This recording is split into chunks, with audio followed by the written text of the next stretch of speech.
All right. So let's talk about this latest novel that you're putting out. The Build a Boyfriend Project. Did I get that right? Yes. Okay. Yes. Um, so what had you shifting from YA for this book? That's something I've always kind of known that I wanted to do. Like I got my start in YA and I started very young. It's always weird to think about. I Wish All the Best came out 6 years ago, so I was, I believe, 23 Mhm. when it came out. So I was still very young, still very immature in a lot of ways. And I think because of that, I was still able to really relate to that mindset and still really pull on those still very raw, very real emotions. But I think I always knew in the back of my head that there would come a time where I couldn't relate to those feelings anymore, Mhm. where I could try my best to maybe write about them, but I think that it could come across as disingenuous. Um, and I never really want that to be a thing that a reader will feel about my work is that it's disingenuous, that it's not authentic. And so jumping from adult romance kind of felt like this natural progression. I did another interview recently where I talked about how it's not really like I'm going into a new genre. It feels more like Mhm. I'm stepping into an adjacent one. Um, because the romance is still there, just kind of shifting age readership. Mhm. Um, but yeah, it's always something I know I wanted to do. And then that kind of came with also through my early 20s, finding this love of adult romance, especially queer adult romance, kind of is like the latest boom of that erupted. And yeah, it's always kind of felt like a place where I wanted to end up as a writer, as an author. It was something that I kind of aspired to like fit myself into. And so, yeah, it felt natural at this point. What did you pull from for inspiration when writing this novel, when working on it, building these characters? It's so I pulled from a lot of different things at a lot of different stages as well. Because I really wrote this thing in a fit. I think the first draft feeling calling it a rough draft or calling it a first draft feels generous. It is more like a rough draft, I think, but it was like 120,000 words and I wrote it in the course of a single month. I was working on it like day in and day out. I didn't tell my agent. I didn't have an editor to tell, and I just kind of like kept it to myself for like this little pocket of time where I was just able to like word vomit onto the page and eventually trim it down. But I think for me, mostly what I was pulling from, especially in those earlier drafts, and then seeing it evolve as the edits came through and really feeling myself attached to like certain characters.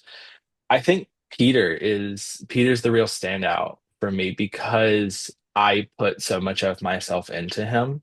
Um, Mhm. Peter is a transplant to the Bay Area. He's lived there for, I believe, 4 years at the start of the novel. He's from a very small town in Georgia. His family immigrated there from Korea.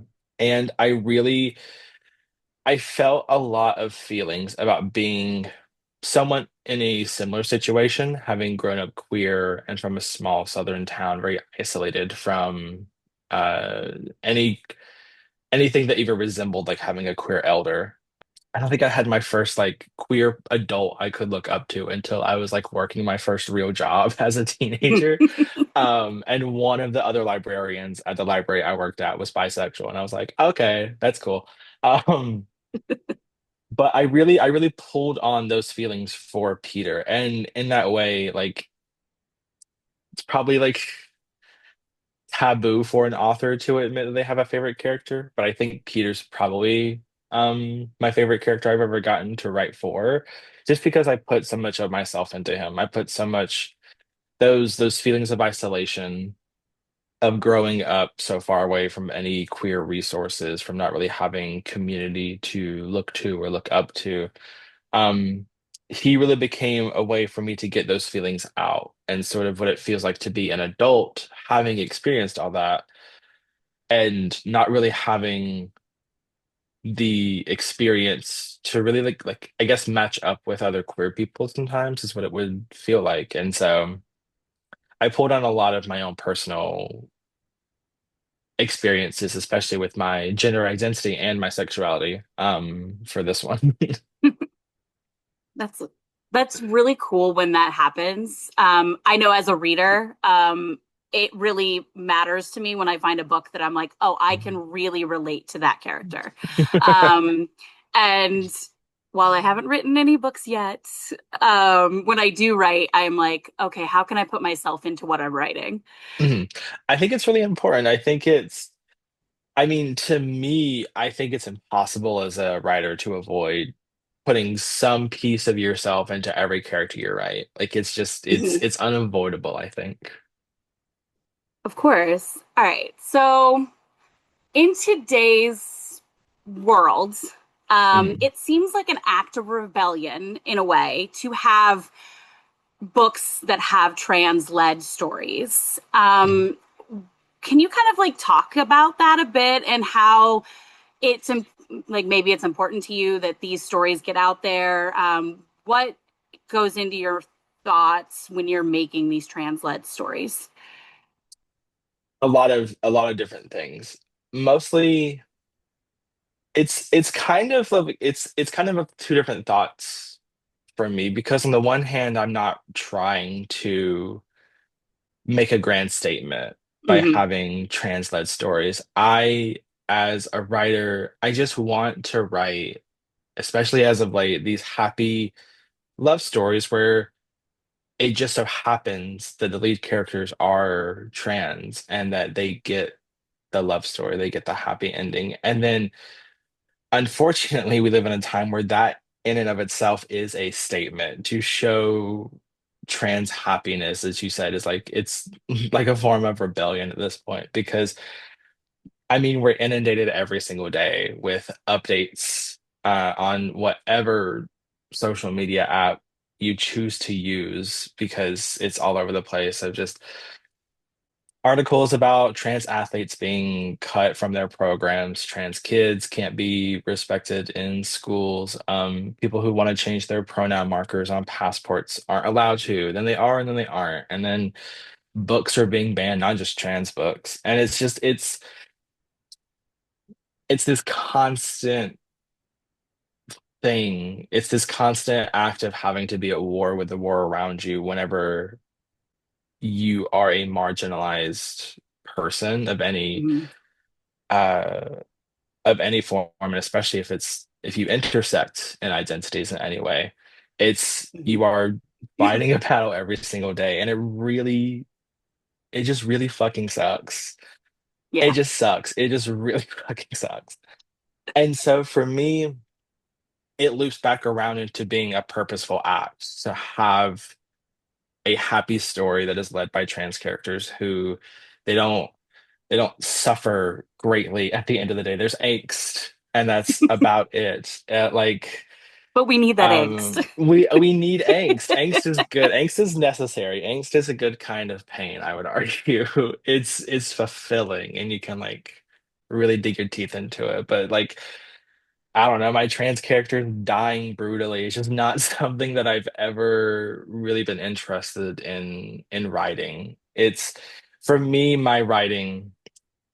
I want it to be happy. I want it to be pleasant. I want it to be fun. And I want it to be loving and caring and kind. And I want, especially the trans readers who come to it, I want them to know that they're getting into a 300-page,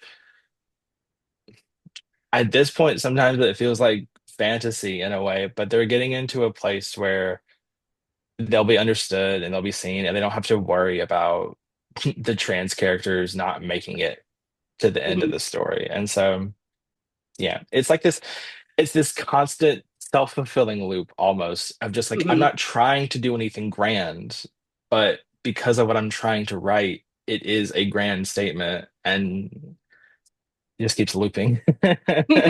We all deserve happy ever after. We do. We do. So if you could give one statement that fully encapsulates what you want people to take away, or even just want to understand about this book, what would that be? Oh God, one statement. That's a big ask. Oh, jeez. Oh, and I could be funny with it too. You can do it But I however you also want want. people. Um, never trust a man with a letterboxd account. I don't know. Um, I mean, that's a pretty good one. and if you want a more serious one, I'll say give love a shot. Mhm. Give love a shot. Yeah. You know.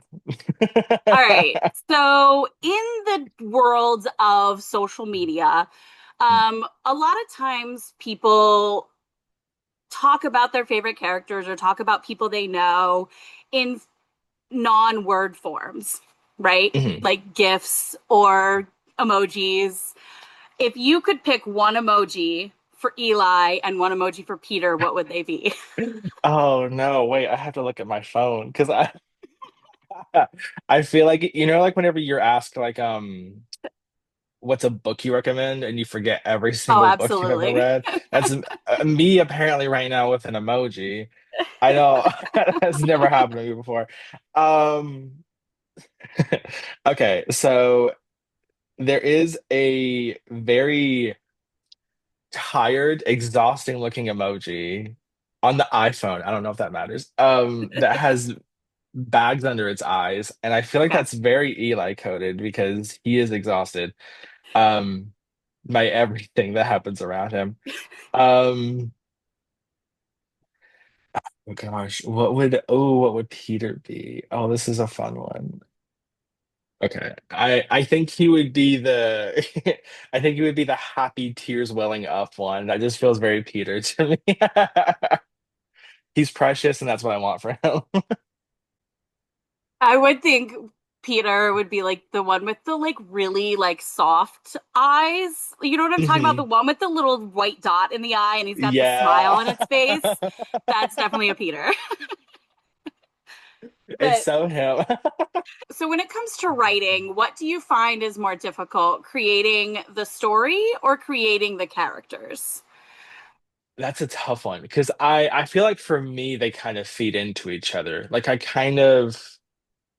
I almost think of them in tandem with one another because Mhm. I think about an inciting incident and then I think about what kind of characters would be fun to throw that in. Like when I think about like build a boyfriend, I think about okay, if there's a fake article being written, I need a journalist who maybe wants the chance to prove himself. And who's the article about? Well, what if it's this guy who hasn't had any experience as like a queer adult? And it's from there they kind of Eli and Peter kind of form around that. So they definitely like go hand in hand with Mhm. one another. It's not an option you gave, but I will say drafting is my least favorite part of writing because I have like two moods when it comes to drafting and it's either what happened with Build a Boyfriend and what's happening with the project that I'm working on now, which is I have too many ideas and so the Mhm. word count balloons into something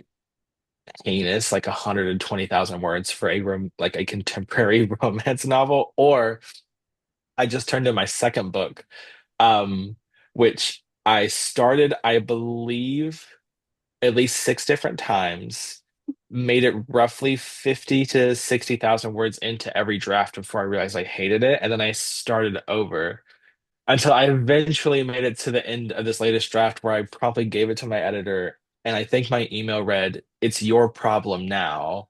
And then I hit send. Oh So man, so that's great. drafting, I hate drafting. Completely understandable. All right, so we mentioned this before, but your other novel, one of your other novels, I Wish You All the Best. Mhm.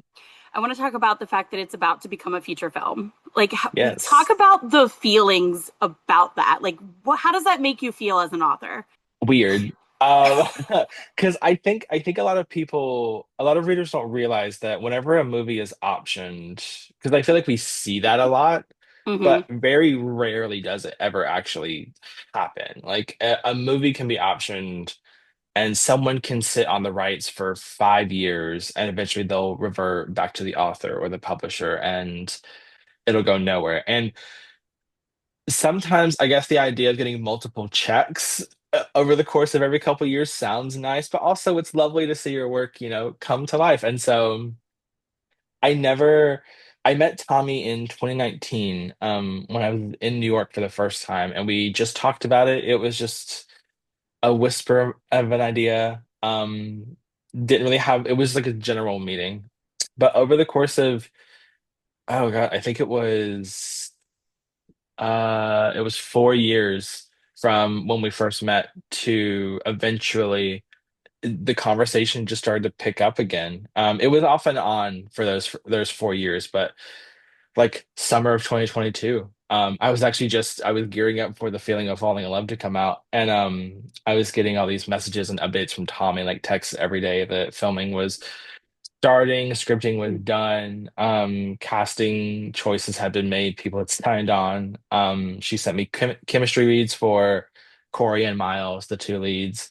She sent me updates from set every day. I got to go down to Los Angeles when they were filming, and I got to spend the night for an overnight shoot at a skating rink there. And I actually got to film a cameo for the movie, which was fun. Oh, Um, nice. and yeah, I mean, even it's hilarious. Even after all that, it still didn't feel quite real because so much can fall apart so easily. And it did Mhm. take a little while for editing to wrap up. And I watched a cut of the film that ended up not even being accurate to the final cut of the film, which is very funny to think about. Because it turns out they'd gone back and done some reshoots. But yeah, even as it premiered at South by Southwest last year, it's still, I mean, I didn't know what was gonna happen. And then the reaction was amazing. And then to have the excitement building for the trailer was a lot. And that was a very wild day.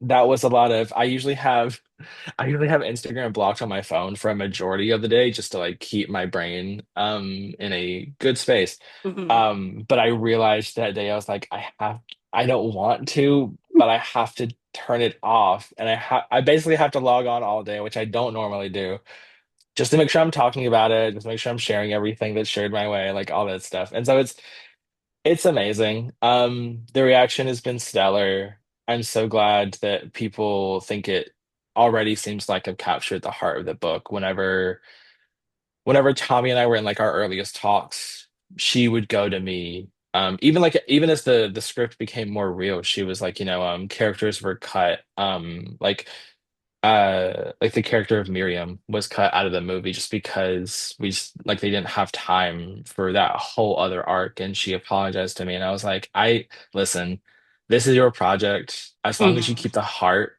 of what I wrote, like I think that's the most important thing. And so to see readers think that she's captured and kept the heart of the story, it means a lot. Because I mean, I know she has. I've seen the final version of the movie, but yeah. So you've put a lot of babies, a lot of authors like to call them that, a lot of babies out into the world. What is the character that scared you the most to write? I mean, probably Eli. As quickly as I was able to write this story, I had to use my own advice when it came to my writing. An advice that I give to a lot of authors who write YA is that you can't be a parent to your characters. You can't use the text to like lecture them. They have to like, that's kind of the point of a story is they learn their lesson. And so Eli makes a lot of mistakes over the course of the book, and he is very deceptive at a lot of points, and he lies to Peter about the intentions of the article, even though he thinks he's doing the right thing, and he has no intention of publishing the article that is, in his eyes, especially making fun of Peter.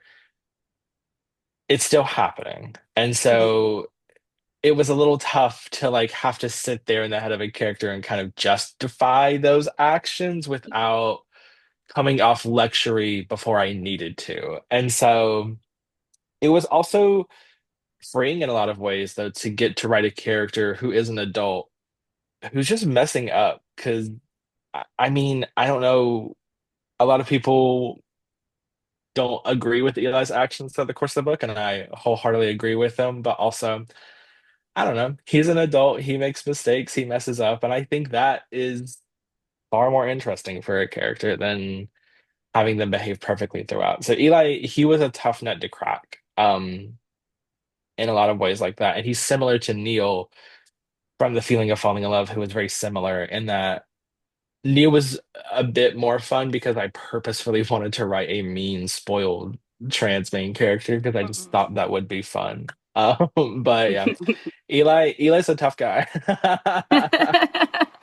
All right, one last question, and I want to thank you so much for spending time with me today. But final question, as an established queer author, what is some advice you would give to people that feel like maybe they don't have anything to say or they feel like their voice doesn't matter?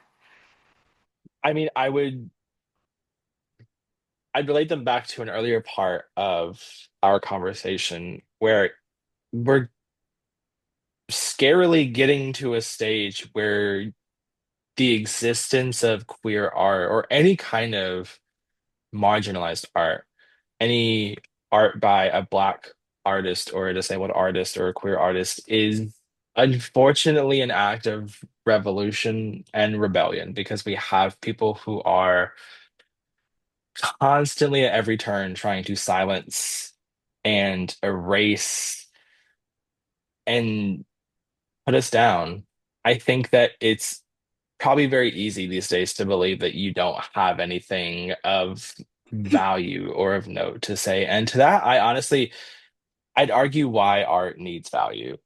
If you want to make something, you should make it. You should do the thing that you want to do. If it sounds like it would be fun, if it sounds like it's something you want to do, if it, especially nowadays, if you feel like it would provide you some sort of comfort, some kind of relief, do it. I mean, I'm currently 69,000 words into writing a fan fiction. And do I plan on doing anything with it? No, but I'm writing it because it's fun and it's freeing.